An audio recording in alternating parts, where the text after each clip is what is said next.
quand tu sens que t'es pas au bon endroit, casse-toi tout de suite. Comme ça, quelqu'un va venir, il va être heureux, et toi, tu tentes tes choses, et ça reste une énorme partie de poker. Et tu mises ou tu bluffes, et derrière, ça paye ou ça paye pas du tout, bah tant pis, prochaine partie, et ainsi de suite. J'ai commencé, premier contrat, c'était au théâtre, ouais, c'est ça, il y avait... je suis dans une création qui s'appelait Portrait de famille, et c'est tiré des Atrides, donc tout ce qui est avant, pendant et après la guerre de Troie. Donc voilà, vraiment la tragédie grecque, avec des petits moments, des petites nuances écrites par l'auteur Jean-François Sivadier, un petit peu de vaudeville, un peu de léger boulevard avec ces personnages-là, du style Achille. Il y a déjà des scènes avec des personnages très durs, très graves. Ok, il a mangé ses enfants. Ok, il a couché avec sa mère, ce genre de truc. Mais du coup, pour respirer, pour le public et même pour nous, il y avait ce truc-là. Et pour cet auteur, Sivadier, metteur en scène, des petites respirations où d'un coup, tac, Achille, il réécrit Achille s'en va en guerre, mais un peu comme une blague, comme un comique de situation, quoi. Un mec, je sais pas, par exemple, il arrive, il est sourd, mais des trucs à la con, des petites ficelles de comédie pour faire respirer et pour attaquer derrière encore quelque chose de plus grave. Il y a l'école où c'est une vie où j'imagine tu dois avoir plein d'anecdotes et tout, etc. Mais ouais. Tu le vis comment, ce premier truc professionnel? Où tu dis, ok, là, je suis plus en train... Là, je taffe, en fait. Le premier spectacle, bah, c'est... Ouais. T'es comment à ce moment-là? T'as peur? C'est quoi l'ambiance? Ouais, t'as vraiment peur. De toute façon, t'as le trac. Même quand tu rentres sur scène devant tes camarades de classe, t'as un petit trac, forcément, minimum. Après, minimum parce que tu les pratiques depuis un an. Mais là, c'est nouveau public, les gens, ils payent pour te voir. T'es plus à l'école. Donc, s'il y a quelque chose à apprendre, c'est sur le moment, quand tu te trompes sur le moment devant des gens, comment tu te rattrapes de ça. Donc, après, ça fait des parallèles avec vos métiers aussi. C'est que tu vois comment tu dois rebondir tout de suite, instantanément sur le moment. Tes sens, ils sont en alerte. Donc, tu travailles beaucoup plus vite et radicalement plus efficacement. Il y a ce truc-là. Et gros kiff, énorme kiff. Surtout ce spectacle-là, c'était un truc de... Et c'est pour moi l'un de mes meilleurs souvenirs de théâtre, c'est parce qu'il y avait au tombé de rideau, du moins quand les lumières s'éteignent, il y avait toujours les gens, t'entendais le souffle, ou même parfois des petits de « Ah !» genre « Ah, c'est terminé !» Ça durait 2 heures, hein, quand même, 2 fois 1 heure. Mais de « Ah, c'est terminé !» Et tu le sens, toi, là, on est un peu plus loin quand même. Mais juste t'entends ça, tu dis « Ah ouais, ils en voulaient encore !» Tu dis « Bah, c'est tant mieux, restez sur votre faim.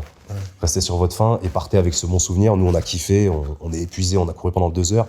Mais on a partagé ce moment et juste ça vaut plus que des applaudissements. Parce que les applaudissements, voilà, on connaît au théâtre. Ça applaudit, rappelle 1, 2, 3 fois. S'il n'y a pas 25 rappels, les gens ils vont quand même applaudir. Par respect, finalement. T'applaudis toujours au théâtre. Ils sont en face de toi. Il n'y a pas de c'est bon, le film est terminé, je zappe. C'est bravo. Et à la fin, ils vont dire bravo, c'était super. Hein. Quelle mémoire.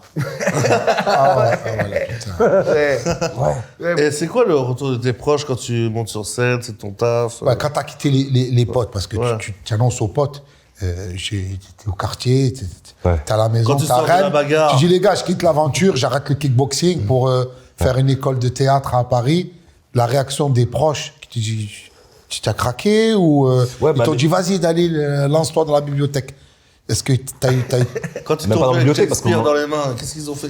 À ce moment-là, il n'y avait même pas question de bibliothèque, il y avait question de je pars à Paris, je vais faire les cours Florent. Après, c'est connu même. T'as pris pour un fou, les potes, ou pas? Bah ouais, ils m'ont dit ah ouais, tu vas faire l'école du cirque. Ça rigole, tu vois, c'était ça. T'es fait chambrer. Ah, les vannes. C'est ça, faire l'école. c'est les vannes. Tu vas faire le clown. Non, mais c'est ça qui est dur, parce que t'as les potes, on a tous connu ça. Ah ouais, tu vas faire le... Ouais, mais vanner à mort. Mais franchement, moi, ça m'a jamais fait mal ou quoi que ce soit. Parce qu'une fois que j'ai décidé un truc, j'y vais, c'est vas-y, on en rigole ensemble. Et après, on verra ce qui reviendra. Tu vas monter à Paris en plus. Vas-y. Mais en vrai, la question, c'est toi, tu sais que tu vas à Paris pour faire les cours Florent. Est-ce que avant Paris, est-ce que tu touches au théâtre ou pas du tout?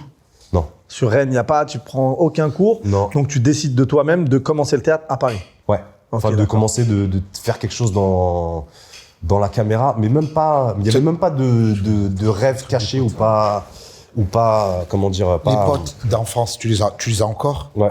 Tu les as encore. Donc, t'as le truc, je quitte, je pars à Paris, je vais faire les cours chambrage, ça rigole, tout ça. Cut. Allô, les frérots, je suis dans James Bond. Non, il y a des étapes quand même. Il y a des étapes. Ouais, des étapes. Mais Moi, je t'ai connu Ouais, le clip avec The Blaze. Ouais. Ce Blaze, Qui est exceptionnel, surtout si ça se passe en Algérie, c'est quand même mon pays d'origine, dans un pays dans lequel je vais souvent. Ouais. Et je trouvais ça incroyable, l'énergie et la prestation que tu fais dedans, elle est exceptionnelle. Donc, comment t'arrives dans ce clip déjà? Tu as été ambassadeur, hein. Tu as donné aux gens envie d'aller au bled. Ouais. Non, t'as des gens d'être rapatriés au bled. Ouais. Parce que c'est ça l'histoire du clip. L'histoire du clip, c'est ça. C'est des gens qui... Rapatriez-moi. C'est vrai, ouais. Donc tu commences carrière théâtre à ce moment-là, ouais, sur les planches. Comment tu te retrouves quand tu sors d'une école et que tu commences à être un professionnel dans ce milieu? J'imagine que tu peux pas être dans l'attente qu'on t'appelle. Tu dois chercher à droite à gauche. Toi, à ce moment-là, comment tu rythmes ton quotidien? Comment tu te retrouves dans les clips? Voilà, tu te réveilles le matin avec la faim, quoi. Complètement. Mais c'est aussi le piège de ces écoles de théâtre, c'est que t'es tellement protégé, t'es dans un laboratoire d'acteurs, tu peux te planter, etc., que t'as plus envie d'en sortir. Et ces écoles-là qui sont en 3 ans, derrière, t'as les écoles nationales supérieures que tu peux faire en 2 ans, mais c'est sur audition. Et si tu les as pas, j'ai vu des gens pleurer leur vie quand ils étaient pas pris au concours parce qu'ils se sont dit, c'est terminé pour moi. Tu dis, non, qu'est-ce qui est terminé? C'est le début d'autre chose. Mais si t'as pas cette sécurité de l'école ok, je repousse encore de 2 ans ce moment où je serai dans la rue, au chômage, mais c'est un master de théâtre qui a ça, des chômeurs. Ça sert à rien. Tu vois, derrière, tu donnes des cours de théâtre, super. Ou alors, il y en a beaucoup qui ont fait le Conservatoire national, mais c'est des promos énormes, il y a énormément d'élèves. Il y en a très peu d'élus, entre guillemets, qui vivront de leur passion, ou ils réaiguillent après derrière et ils font ce qui est approprié, etc. Mais c'est archi complexe. Et du coup, moi, je me suis pris dans le jeu de ces concours de grandes écoles. J'ai tenté des écoles supérieures, j'étais admis à Strasbourg, au TNS. Et magnifique école, je crois, sur le papier, on dit que c'est le CNSAD la meilleure, mais en vrai, c'est le TNS. Parce que le TNS, à la sortie de cette école, plein emploi, il n'y a pas de chômage. Ils prennent beaucoup moins d'élèves et tout le monde travaille derrière. C'est déjà une troupe de théâtre, ils travaillent, tu vois. Et au final, j'y vais pas parce que je suis admis, mais j'ai pas envie d'y aller. Je me dis, j'ai fait 3 ans et demi de Florent. Je vais enchaîner avec 2 ans de Strasbourg, dans ce rythme de étudiant, comédien, précaire. Ça veut dire que c'est public. Il y a une bourse, ok, mais ça paye pas entièrement le loyer. Derrière, il faut manger. Il y a du temps de répétition, c'est une école supérieure, il faut travailler à mort. Je sens que je vais passer à côté de la formation. Et surtout Strasbourg, quoi. Et Strasbourg, et en plus moi Strasbourg, tu vois. C'est l'Allemagne. Rennes, Paris, Strasbourg, je m'éloigne encore un peu plus. Et donc dans ma tête, ça passe pas du tout. Donc finalement, lettre de démission. Le matin, j'arrive sur place, je pars à la pause le midi, je rentre à Paris et je me dis ok, c'est bon, je retourne à ma vie d'avant de intérim. Je taffe en intérim à côté, à droite à gauche, et je passe des castings. Et là, j'ai rencontré un agent que je devais rencontrer avant d'aller à Strasbourg. Donc je lui ai dit finalement, je suis là, et c'est l'agent avec lequel je travaille encore. Et c'est comme ça que, peut-être 3-4 castings derrière, je me retrouve à passer les essais de The Blaze. Ah, donc c'est allé très vite, en fait. Ça allait très vite. Début septembre, 1er septembre, ou je sais plus quoi, j'étais à Strasbourg. 1er septembre soir, Paris. Le casting, ça devait être en octobre, tournage en novembre. Tu connaissais le groupe ou pas? Tu savais ce qu'il faisait avant? Du tout. On t'a dit casting, t'y vas. Est-ce que tu dis, je sors de école de cinéma, école d'acteur, tout ça. Allez, on y va, on démarre par un clip. Tu t'es dit, tu sais pas, bingo. Tu sais pas que ça va prendre cette ampleur-là. Non, tu sais pas du tout. Mais c'est du travail, et il y a ce truc-là de curiosité, on va tourner en Algérie. Tu dis, ah ouais, ok, d'accord, on va faire ça. Il y a une note d'intention, il y a des petites images, des références, etc. Tu te dis, pourquoi on va tourner en Algérie? Du moins, t'as envie de les rencontrer, les mecs. Je les rencontre, ça se passe super bien. C'est des Français? Ouais, 2 cousins, un Normand et un d'origine péruvienne, il me semble. The Blaze, John et Guillaume. Cette décision, il y en a peut-être qui devaient voir l'école de Strasbourg comme le Graal. Ouais. C'est le meilleur truc à avoir, tu t'assures un avenir, et toi, t'es là devant et tu dis, tu sais quoi? Non, je vais pas à l'école, je vais directement rentrer dans le on travaille. 3 mois après, tu fais le projet qui te révèle, ou du moins qui t'amène à plus de liberté et d'exposition. C'est ouf. Ouais, mais il faut prendre des risques. Il y avait un prof qui m'avait dit à un moment, fallait choisir des scènes pour les concours justement de ces grandes écoles.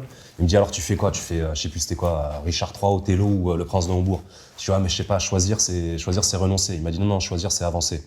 Je dis, ok, j'ai gardé ça, basta.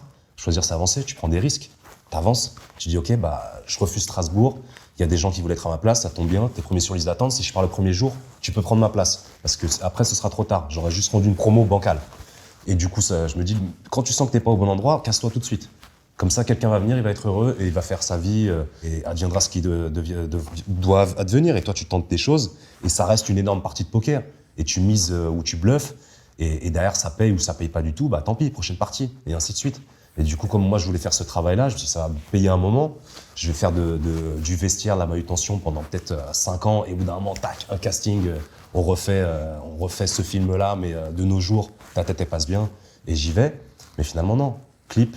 Et le clip encore, tu vois, même le clip, là, autant quand je suis parti à Paris, ça chambrait pour l'école du cirque, en mode Zarma, tu vas faire un acteur ou je sais pas quoi, on va voir ce que ça va donner. Ouais.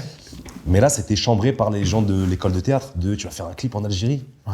Après, quand ils ont vu le clip des millions en de Algérie, vues, tu vois. Ouais, après ça. après, Quand ils ont vu le clip, tout le monde voulait le faire. Comment ils te vendent le truc?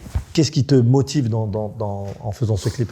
Ce qui me motive, c'est l'histoire, elle est simple et après quand même suffisamment floue pour que chaque spectateur s'imagine ce qu'il veut de l'histoire de ce clip. Tu vois, ce qu'il voit, c'est quelqu'un qui revient pour un deuil, c'est quelqu'un qui revient, je sais pas quoi, etc. Clandé, chacun s'imagine ce qu'il veut. Moi, c'était un mec qui revient dans sa famille, ça fait 10 ans, on les a pas vus. Tac, je me dis, ça tombe bien, ça fait 7 ans que je suis parti au bled. Petite connexion. Ça se passe vraiment en Algérie. On triche pas, on va pas tourner au Maroc. Ok, magnifique. On va en Algérie, on va à Alger. Magnifique. Avec des vrais gens de ta famille ou pas?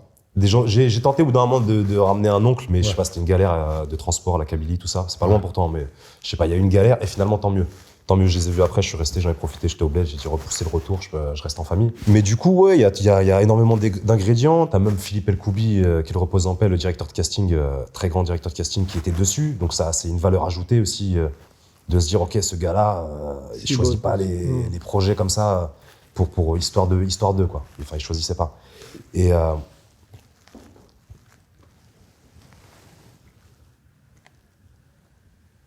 Voilà, j'ai peur. Je l'ai vu dans James Bond.